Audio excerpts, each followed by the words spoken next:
Esenlikler herkese. Arkadaşlar bugün sizlere formasyonlarla ilgili bilgiler vermek istiyorum.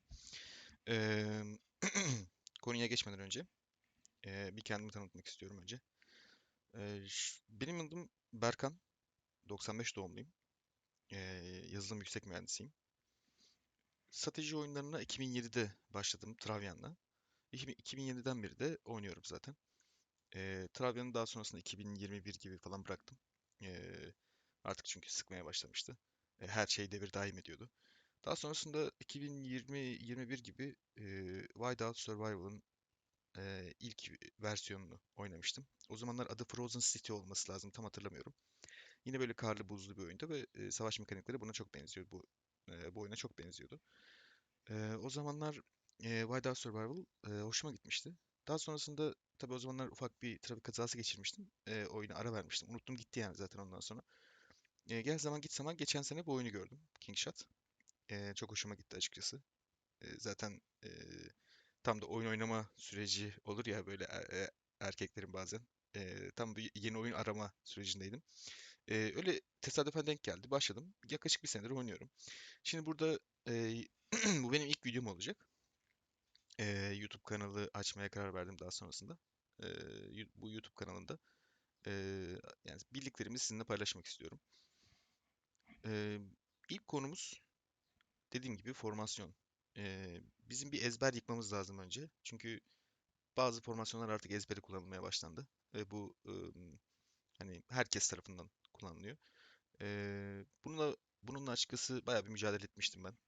Çünkü bunu balinalara anlatmanız gerekiyor, eyalet yöneticilerine anlatmanız gerekiyor, ikna etmeniz gerekiyor. Böyle davaya giden şey gibi, avukat gibi belgelerle, dokümanlarla gitmek zorundaydım. Onlara göstermek zorundaydım. İnananlar oldu, inanmayanlar oldu. Yönettiğim eyaletlerde hepsinde başarı yakaladım zaten. Sözümü dinleyenler, yani daha doğrusu benim sözüm olduğu için de değil yani. Ortada bir gerçek var, doğru var ve matematik yalan söylemez. Ben burada bu kanalda size olabildiğince her şeyi istatistiksel ve matematiksel olarak anlatacağım. Yani balık vermeyeceğim. Size balık tutmayı öğreteceğim. Amacım bu. Dediğim gibi ezbere formasyon devrini artık bitiriyoruz. Kusura bakmayın biraz rahatsızım da. Ezbere formasyonu artık bitiriyoruz arkadaşlar. Klasik 50-20-30, 60-40-0 yani bunlar çok artık eskidi. Ayrıca bu 50-20-30'u bulan kim bulmuş abi? Yani 50-20-30 neye göre söylemiş, kime göre söylemiş, hangi istatistiklere göre söylemiş? 50-20-30 mantıklı mı? Duruma göre değişir, mantıksız değil. Yani eee 50-20-30'un denmesinin sebebi de şu bu arada. Mesela eee, genellikle piyadeler en önden gider. Piyade istatistikleri olsun, geliştirmeler olsun. Piyadeyi önden götürüyoruz. Bir tık arkasından okçu, bir tık arkasından da süvari. Böyle olunca haliyle formasyonda da 50-20-30 ne oluyor? E, Şöyle göstereyim. Mesela 50-20-30 seçtiğimiz zaman biz en yüksek yatırımı piyadeye yaptığımız için piyadeye en çok yüzdeyi veriyoruz. Daha sonrasında e, şuradan süvari de ayarlayayım. Daha sonrasında ikinci en yüksek yatırımı okçuya yaptığımız için okçuya biraz daha yüzdelik oran vermiş oluyoruz. En son artık en geriden gelen süvari olduğu için en az yüzdeliği de formasyondaki yüzdeliği süvariye veriyoruz. Tamam eyvallah. E, bu neden 50-20-30 mesela? Yani mesela ben 45-20-35 yapmak istiyorum. Çok mu yanlış yani? Yani ben neden 50-20-30 kalıbına uymak zorundayım? Bu dediğim gibi bu artık ezberletilmiş bir şey olduğu için ve ezber her zaman yanlıştır arkadaşlar. Onu da söyleyeyim. Her hesabın formasyonu kendisine göredir. Kendi istatistiklerine göredir. Buna da şuradan zaten erişebilirsiniz. Asker. Tamamen buraya göredir. Her hesabın formasyonu dediğim gibi kendisinde gizlidir. Mesela bakıyorum. Burada şuradaki ekiplerin saldırısı kısmından başlayarak okçu öldürücülüğü yani listenin sonuna kadar ki olan kısım sizin hesabınızın genel özetini anlatır. Savaşta ne kadar güçlü. Bu zaten savaş oyunu. Savaş oyunu olduğu için de haliyle size anlatan kısım tam olarak burası oluyor yani. Bu noktada şöyle bir şey söylemek istiyorum. Eee, Sizin kullanacağınız formasyonu yalnızca siz bilebilirsiniz. Özel formasyon olmak zorunda. Genel geçer olarak 50-20-30 denmesinin sebebi de zaten bu. Herkes herkesin hesabına göre özel bir formasyon ayarlayamaz. Haliyle herkes diyor ki ya 50-20-30 yapıştır geç. Boş ver. Savunmada da 60-40-0 mesela. 60-40-0 neye göre 60-40-0 abi? Kim dedi bu? Nereden kim buldu yani? Şimdi yeni bir şey var tabii. Yeni bir eee, akım var. 40-0-60 veyahut da 50-10-40 gibi. Bunlar da dediğim gibi herkese özel olarak değişebilir. Zaten değişiklikten kastım şu yani arkadaşlar. Mesela ben burada 48-4-48 oynuyorum. Bu benim genel formasyonumdur. Kendime göre yaptığım, bulduğum bir formasyondur. Çünkü benim hesabımda okçu bir tık daha önden gider. Hemen arkasından, yarım tık arkasından piyade gelir. Ve süvariye hiç yatırım yapmam neredeyse. Em, Burada piyade ile okçuyu yine eşit tutuyorum. Hani bu yine de mesela 47-49 da olabilir. Veyahut da 47 piyade 49 okçu da olabilir. Bunlar çok değişmez. Em, Okçu piyadeden daha güçlü diye okçuyu çok da abartmıyorum. Yani burada hani bunu 40'a çekip bunu da 56'ya çekmiyorum. Çünkü piyade her ne kadar yarım tık bile olsa geriden gelse de piyade önemlidir. Benim amacım önce hayatta kalmak. Hayatta kalmayan asker rakibe vuramaz. Rakibe vurabilmesi için, hasar vermesi için önce kendisinin hayatta kalması lazım. Kendisine faydası yoksa size de faydası olmaz. O yüzden piyade ile okçuyu olabildiğince eşit götürmeye çalışıyorum. Ayrıca formasyon değişiklikleri, formasyon düzenleri rakibin savunma formasyonuna göre de değişir. 60-40-0 için en etkili saldırı formasyonu genellikle 50-10-40'tır. Şöyle yapayım. 50-10-40. Genellikle bu çok muazzam çalışır açıkçası. Dediğim gibi ben zaten 50-10-40 kullanacaktım. Fakat kullandığım güç baremine baktığım zaman süvariyi biraz daha kısmam, okçuyu biraz daha arttırmam daha mantıklı olacağını gördüm. Ve daha iyi sonuçlar verdi. O yüzden bu şekilde devam ediyorum. Aynı zamanda 48-4-48 kullandığım zaman da savunmada da çok iyi iş yaptığını gördüm. Ufak bir %2-5-10'luk bir süvari gerçekten işinize yarayacaktır. Tabii bu söylediklerim süvariyi en geriden getirenler. Yani piyade ve okçu oynayanlar için geçerli. Devamında da zaten piyade ve e, süvari oynayanlar için de söyleyeceğim. Bakın farkındaysanız zaten piyade hiç değişmiyor. Mesela oyunda süvari ve okçu oynayan kişiyi göremezsiniz. Piyadeyi en geriden getiriyor da hiç yatırım yapmıyor. Böyle bir şey olmaz. Çünkü oyunun mantığı zaten buna el vermiyor. E, Gerçek hayatta düşünecek olursanız piyade yoksa ön tarafta kim duracak? Ne atacağım ben sapanla mı vuracağım adama? Ölürsem hiçbir şey vuramam. O yüzden süvari ve okçu göremezsiniz. Ya piyade süvari ya da piyade okçudur. Piyade sabittir. Piyade okçu kısmında dediğim gibi okçuyu bir tık önden götürüyorum. Yarım tık önden götürüyorum hatta. Piyade de geride kalıyor biraz. Em, Formasyon kısmında söyleyebileceğim kilit nokta buydu. Em, Daha sonrasında size bir de şunu söylemek istiyorum.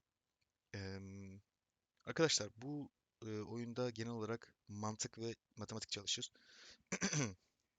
Mantık yani duygularınıza göre hareket ederseniz genellikle sıkıntı yaşarsınız. Ben mesela bazı oyuncularda görüyorum. Eee, Mesela şey yapmış, yani süvariyi en önden götürmüş. Yani niye diyorum? Süvariyi çok seviyorum diyor. Kral süvariyi çok seviyor olman sana oyunda avantaj getirmeyecek. Ya da piyadeyi çok seviyor olman sana oyunda bir avantaj getirmeyecek. Sevip ya da sevmemen önemli değil. Önemli olan sen herkes zaferden zevk alır abi. Herkes. O yüzden önce zafer kazanmayı amaçlaman lazım. Bunun için de mantıklı adımlar atman lazım. Ben bu konuda çok yapılan hatalar gördüğüm için genel bir bilgilendirme yapmak istedim açıkçası. Em, Zaten biliyorsunuz piyadelerde e, saf savunmadır yani açıkçası. Savunma ve savunma puanı ve HP'yi yani sağlık çok önde götürmemiz gerekiyor. Piyade için görevimiz bu. Okçu için de zaten bizim DPS karakterimiz olduğu için, DPS ordumuz olduğu için okçu öldürücülük ve genel olarak saldırı puanı çok daha önemli. Ben genel olarak öldürücülüğü daha yüksek tuttum bunda. Yani piyade sağlığından önce daha yüksek derecede okçu öldürücülüğü geliyor. Çünkü vurdum mu gerçekten sonuç almak istiyorum. Tabiri caizse inletmek istiyorum. Çünkü ben yani oyun oynama tarzı olarak agresif bir oyuncuyum. Bu benim daha çok hoşuma gidiyor. Defansif oyuncu da olabilirsiniz bu arada. Biri doğru biri yanlış kesinlikle demiyorum. Bu yüzden ben KVK savaşlarını falan aşırı seviyorum mesela. Bu bana Aşırı keyif veriyor. Bu oyunu neden oynadığımı hatırlatıyor. Zaten savaş oyunu oynamamızın sebebi de savaşmak değil mi? O yüzden ben daha çok okçuya yöneldim. Zaten burada şeyleri de bir tık geriden getirdim. Piyadenin tasımlarını. Okçu tasımlarını komple 6 yaptım. Bu bana ciddi derecede sonuç verdi. Ha, siz 60-40 oynuyorsanız da bu da kesinlikle yanlış değil. Yani piyade ve süvari oynuyorsanız, piyade ve süvari şöyle yanlış gösterdim. Oynuyorsanız kesinlikle yanlış değil. Sadece biraz daha saldırı gücünüz düşecektir, arena gücünüz düşecektir. Benim açıkçası pek tavsiye ettiğim bir şey değil. Pek sonuç alanları da gördüm açıkçası. Gen 6'da ciddi derecede gücünüz artıyor. Piyade ve süvari oynayanların. Ama orası sizin pik yaptığınız nokta olacak o kadar. Daha sonrasında giderek gücünüz yine düşmeye başlayacak. Ben en çok verim açıkçası piyade ve okçudan ciddi derecede aldım. Aranada güçlü. Normal seferberlik saldırılarında çok güçlü. Ayı da çok iyi puan getiriyor falan filan yani. Ben o konuda size rahatlıkla e, güvence verebilirim yani. Onun dışında söylemek istediğim bir de şu var. Hmm, Bu formasyonlar bize verilen 50-20-30 formasyonu, 60-40-0 formasyonu dediğim gibi arkadaşlar bunlar ezber formasyonlar.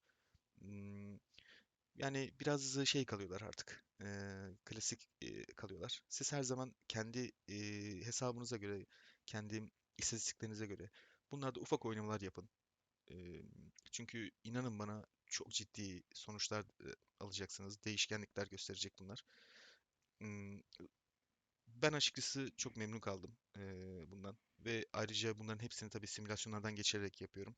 Çünkü oyun içinde saldırı yapmak, şey yapmak, istatistik okumak, eee, rapor almak falan bunlar çok uzun sürüyor. Onun yerine simülasyonda direkt bunları 50'şer saldırı şeyine sokarak, moduna sokarak 50 saldırıdan 20 kez tekrarlıyorum. Sonra 1000 saldırı ediyor.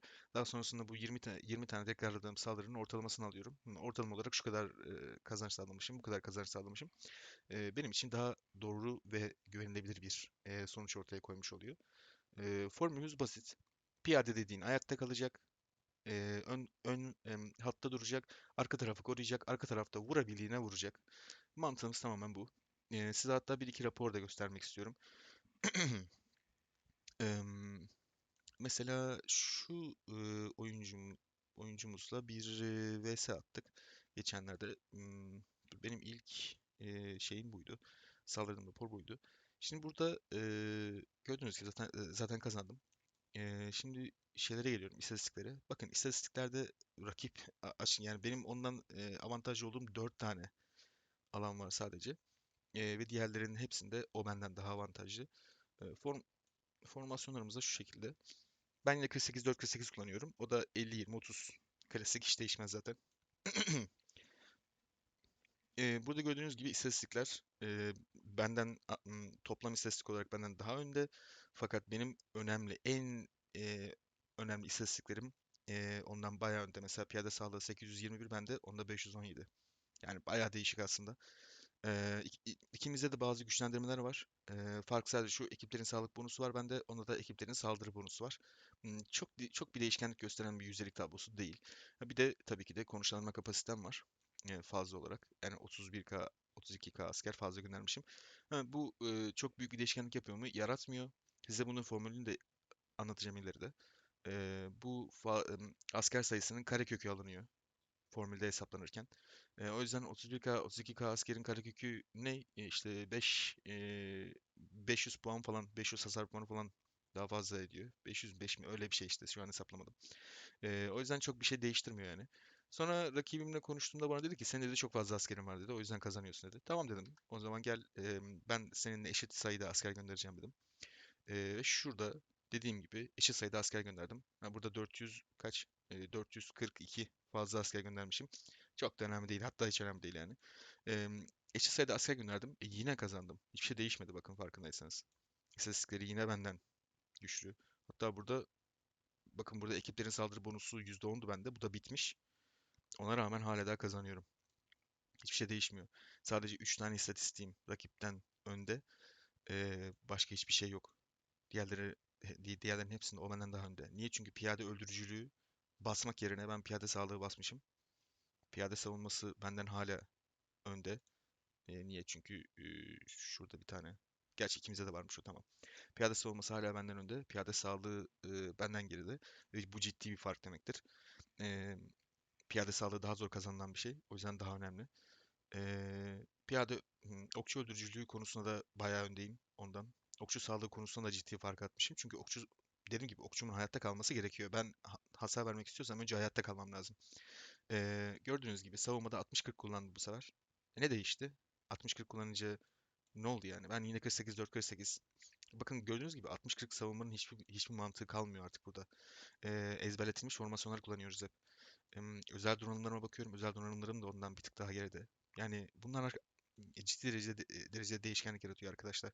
Tılsımlarım ondan bir tık daha ileride. Çünkü önemli olanın öldürücülük ve sağlık olduğunu bildiğim için ne yapıyorum? Tılsımlara daha çok yatırım yapıyorum. Daha çok biriktiriyorum. Daha çok önemsiyorum.